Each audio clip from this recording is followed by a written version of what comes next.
പ്രവാസ ലോകത്തെ വാർത്തകളും വിശേഷങ്ങളും അതുപോലെ മാറി മാറി വരുന്ന നിയമങ്ങളും നേരത്തെ അറിയാൻ ഈ ചാനൽ സബ്സ്ക്രൈബ് ചെയ്യൂ. അടുത്തുള്ള ബെല്ലൈക്കൺ എനേബിൾ ചെയ്യാൻ മറക്കേണ്ട. നമസ്കാരം. ഒമാൻ വാർത്തകളിലേക്ക് സ്വാഗതം. ഇന്ന് ജൂൺ 28. പ്രധാന വാർത്തകൾ.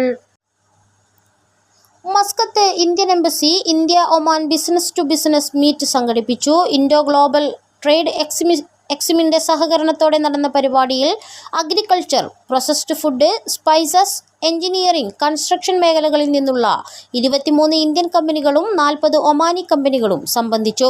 ഇന്ത്യൻ കയറ്റുമതിക്കാരും ഒമാനി ഇറക്കുമതിക്കാരും തമ്മിലുള്ള നേരിട്ടുള്ള ആശയവിനിമയത്തിന് B2B സഹായകമായി. ഇന്ത്യൻ ഒമാനി കമ്പനികൾക്ക് ഉഭയകക്ഷി വ്യാപാരവും പരസ്പര വളർച്ചയും മെച്ചപ്പെടുത്തുന്നതിനുള്ള അവസരങ്ങൾ പര്യവേക്ഷണം ചെയ്യാനുള്ള വേദിയായും പരിപാടി മാറി. ഇന്ത്യയും ഒമാനും തമ്മിലുള്ള ദൃഢമായ വാണിജ്യ ബന്ധത്തെക്കുറിച്ച് ചടങ്ങിൽ സംസാരിച്ച ഇന്ത്യൻ സ്ഥാനപതി അമിത് നാരംഗ് സൂചിപ്പിച്ചു. സീബ് വിലായത്തിൽ പുതിയ മത്സ്യകൃഷി പദ്ധതി പ്രഖ്യാപിച്ച് കാർഷിക മത്സ്യബന്ധന ജലവിഭവ മന്ത്രാലയം. 30 ദശലക്ഷം റിയാൽ ചെലവിൽ 7 കിലോമീറ്റർ കടൽ തീരത്തോട് ചേർന്ന് 152.15 ഹെക്ടർ സ്ഥലത്താണ് പദ്ധതി ഒരുക്കുന്നത്. പ്രഥമഘട്ടത്തിൽ 5000 ടൺ മത്സ്യം വരെ ഉൽപ്പാദിപ്പിക്കാൻ സാധിക്കും. പ്രാദേശിക ആവശ്യത്തിനനുസരിച്ച് 10,000 ടൺ വരെയാക്കി ഉൽപ്പാദനം വർദ്ധിപ്പിക്കാൻ സാധിക്കുമെന്നും മന്ത്രാലയം അറിയിച്ചു. യുണൈറ്റഡ് ഫിഷ് ഫാമിംഗ് കമ്പനിയാണ് പദ്ധതിക്ക് മേൽനോട്ടം വഹിക്കുന്നത്. ഭക്ഷ്യമേഖലയിൽ രാജ്യം സ്വയം പര്യാപ്തത കൈവരിക്കുന്നതിൻ്റെ കൂടി ഫുട്ബോൾ ലോകകപ്പ് യോഗ്യത എന്ന സ്വപ്നത്തിലേക്കുള്ള ഒമാന്റെ യാത്ര എളുപ്പമാകില്ല. 3ാം ഘട്ടത്തിലേക്കുള്ള നറുക്കെടുപ്പ് ഇന്നലെ കോലാലംപൂരിൽ പൂർത്തിയായപ്പോൾ ശക്തരായ എതിരാളികൾക്കൊപ്പം ഗ്രൂപ്പ് ബിയിലാണ് ഒമാൻ ടീം.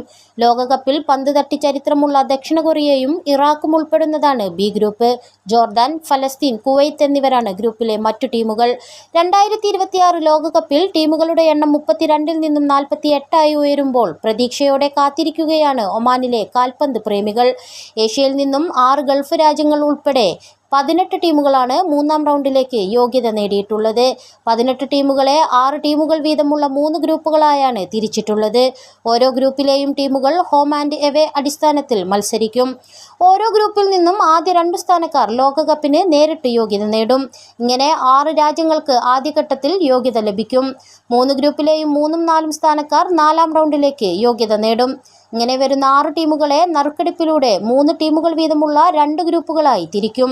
ഓരോ ഗ്രൂപ്പിലെയും 3 ടീമുകൾ ഹോം ആൻഡ് എവേ അടിസ്ഥാനത്തിൽ മത്സരിക്കും. ഓരോ ഗ്രൂപ്പിലെയും ജേതാക്കൾ ലോകകപ്പിന് യോഗ്യത നേടും. ഒമാനിൽ 59.5 ഗ്രാം ഭാരമുള്ള അസാധാരണമായ അപൂർവ ഉൽക്കാശില കണ്ടെത്തിയതായി പൈതൃക വിനോദസഞ്ചാര മന്ത്രാലയം അറിയിച്ചു. ലോകമെമ്പാടുമുള്ള നേരത്തെ കണ്ടെത്തിയ ഉൽക്കാശിലകളുമായി താരതമ്യപ്പെടുത്തുമ്പോൾ 2020 ഫെബ്രുവരി 5-ന് ഒമാനിൽ കണ്ടെത്തിയ ഉൽക്കാശിലയുടെ അസാധാരണമായ അപൂർവതയെ അടുത്തിടെ നടത്തിയ ശാസ്ത്രീയ പഠനങ്ങൾ അടിവരയിടുന്നു. ചന്ദ്രന്റെ ഏറ്റവും പുറംപാളിയുടെ സവിശേഷതകളെയും ഘടകങ്ങളെയും കുറിച്ചുള്ള ശാസ്ത്രീയ അറിവുകളെ വലിയ തോതിൽ വർദ്ധിപ്പിക്കുന്നതിന് ഉൽക്കാശിലയുടെ പഠനം സഹായിക്കുമെന്നും പൈതൃക വിനോദസഞ്ചാര മന്ത്രാലയം ഓൺലൈൻ പ്രസ്താവനയിൽ പറഞ്ഞു. റൂവി സുൽത്താൻ ഖാബൂസ് മസ്ജിദിന് പിൻവശത്തെ പ്രധാന പാതയുടെ അറ്റകുറ്റപ്പണികൾ പൂർത്തിയാക്കി.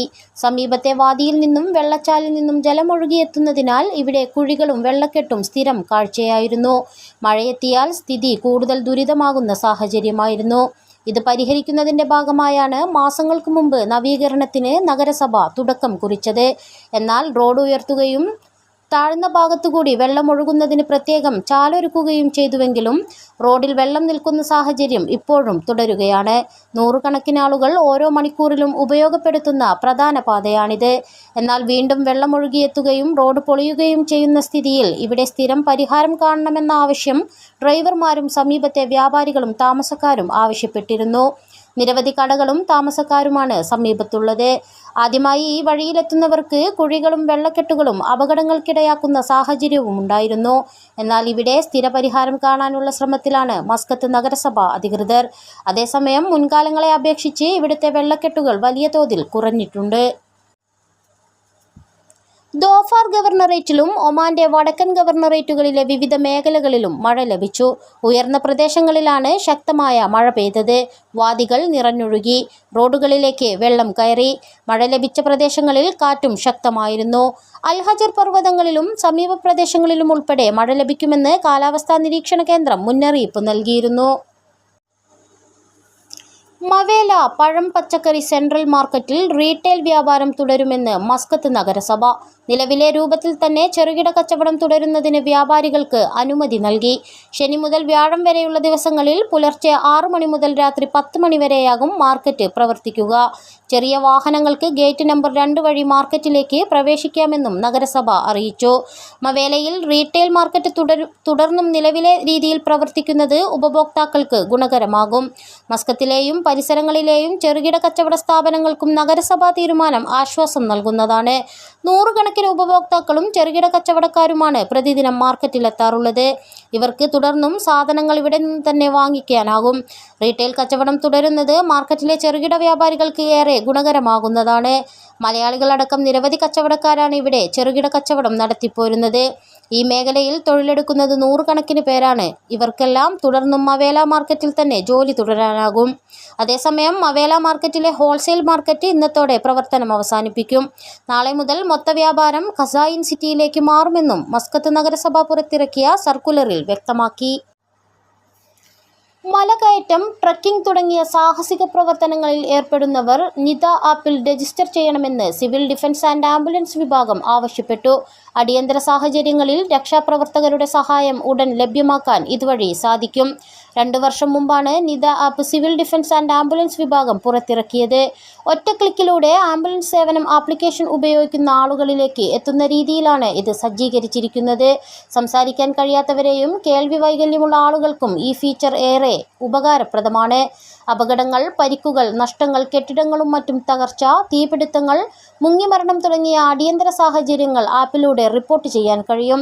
ഏറ്റവും അടുത്തുള്ള സിവിൽ ഡിഫൻസ് ആംബുലൻസ് കേന്ദ്രം, സമീപത്തുള്ള ആരോഗ്യ സ്ഥാപനം എന്നിവ കണ്ടെത്താൻ സഹായിക്കുന്ന ഒരു ഇന്ററാക്റ്റീവ് മാപ്പും ഇതിൽ സജ്ജീകരിച്ചിട്ടുണ്ട്. KMCC കൊയിലാണ്ടി മണ്ഡലം കമ്മിറ്റി ജനറൽ ബോഡി യോഗം ഇന്ന് ഉച്ചയ്ക്ക് 1 മണിക്ക് അൽഖൂദ് സൂക്കിലുള്ള സീഷെൽ റെസ്റ്റോറൻറ്റിൽ വെച്ച് നടക്കും. ഒമാനിലെ വിവിധ ഏരിയകളിലുള്ള കൊയിലാണ്ടി മണ്ഡലത്തിലെ മുഴുവൻ KMCC പ്രവർത്തകരും ഈ ജനറൽ ബോഡി യോഗത്തിൽ പങ്കെടുക്കണമെന്നും പ്രവർത്തകർ യോഗത്തിന് എത്തിച്ചേരണമെന്നും മസ്കത്ത് KMCC കൊയിലാണ്ടി മണ്ഡലം കമ്മിറ്റി ഭാരവാഹികൾ വാർത്താക്കുറിപ്പിൽ അറിയിച്ചു. അന്താരാഷ്ട്ര സെക്ടറുകളിലേക്ക് കൂടുതൽ സർവീസുകളുമായി ഒമാന്റെ ബജറ്റ് എയർലൈനായ സലാം എയർ മസ്കത്തിൽ നിന്നും മദീനയിലേക്ക് ജൂലൈ 1 മുതൽ സർവീസ് നടത്തുമെന്ന് കമ്പനി അറിയിച്ചു. ആഴ്ചയിൽ 2 ദിവസങ്ങളിലാകും ഇരുഭാഗങ്ങളിലേക്കുമുള്ള സർവീസുകൾ. വെള്ളിയാഴ്ച ഉച്ചയ്ക്ക് 1:30 മസ്കത്തിൽ നിന്ന് പുറപ്പെടുന്ന വിമാനം പ്രാദേശിക സമയം 3:20 മദീനയിലെത്തും. വൈകുന്നേരം 4:20 മസ്കത്തിൽ നിന്ന് പുറപ്പെട്ട് ഒമാൻ സമയം 8:20 മസ്കത്തിലെത്തും. തിങ്കളാഴ്ച ഉച്ചയ്ക്ക് 12:40 മസ്കത്തിൽ നിന്ന് പുറപ്പെടുന്ന വിമാനം ഉച്ചയ്ക്ക് 2:30 മദീനയിലെത്തും. ഉച്ചയ്ക്ക് 3:30 മദീനയിൽ നിന്ന് പുറപ്പെട്ട് 5:30 മസ്കത്തിൽ ലാൻഡ് ചെയ്യും. ആദ്യ ദിനങ്ങളിൽ മസ്കത്തിൽ മദീനയിലേക്ക് 56 റിയാലും മദീനയിൽ നിന്ന് മസ്കത്തിലേക്ക് 62 റിയാലുമാണ് ടിക്കറ്റ് നിരക്കുകൾ. മിഡിൽ ഈസ്റ്റ്, ആഫ്രിക്ക, യൂറോപ്യൻ രാജ്യങ്ങളിലേക്കുള്ള സർവീസുകൾ വർദ്ധിപ്പിച്ചു വരികയാണ്. മസ്കത്തിനും ന്യൂഡൽഹിയിലേക്ക് അടുത്ത മാസം 2 മുതൽ സർവീസ് ആരംഭിക്കും. മസ്കത്തിനും ചെന്നൈക്കുമിടയിൽ അടുത്ത മാസം 11 മുതൽ സർവീസ് ആരംഭിക്കുമെന്ന് നേരത്തെ സലാം എയർ പ്രഖ്യാപിച്ചിരുന്നു. ഈജിപ്തിലെ കെയ്റോയിലേക്ക് സർവീസ് ജൂൺ 15 ആരംഭിച്ചിരുന്നു. ഒമാനിൽ വ്യക്തിഗത ആദായ നികുതി ഏർപ്പെടുത്തുന്നത് സംബന്ധിച്ച് കരട് നിയമം സ്റ്റേറ്റ് കൗൺസിലിന് കൈമാറി മജ്ലിസ് ഷൂറ. വ്യക്തികളുടെ മേലുള്ള ആദായ നികുതി സംബന്ധിച്ച കരടിന്മേൽ നിയമനിർമ്മാണം പൂർത്തിയാക്കുന്നതിന് സ്റ്റേറ്റ് കൗൺസിലിന് കൈമാറിയിരിക്കുന്നത്. മജ്ലിസ് ഷൂറ ചെയർമാൻ ഖാലിദ് ബിൻ ഹിലാൽ അൽ മഅ്വലിയുടെ നേതൃത്വത്തിൽ നടന്ന 10ാമത് ഷൂറ സെഷനിലാണ് ഇത് സംബന്ധിച്ച് ചർച്ചകൾ ഉയർന്നു വന്നത്.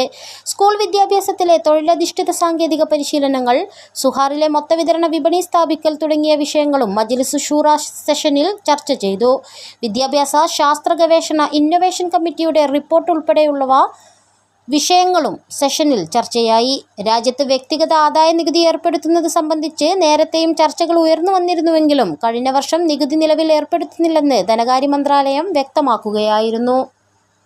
ഇതോടുകൂടി ഇന്നത്തെ വാർത്തകൾ ഇവിടെ പൂർണ്ണമാവുന്നു. കൂടുതൽ ഒമാൻ വാർത്തകളും വിശേഷങ്ങളുമായി നാളെ വീണ്ടും കാണാം. നമസ്കാരം.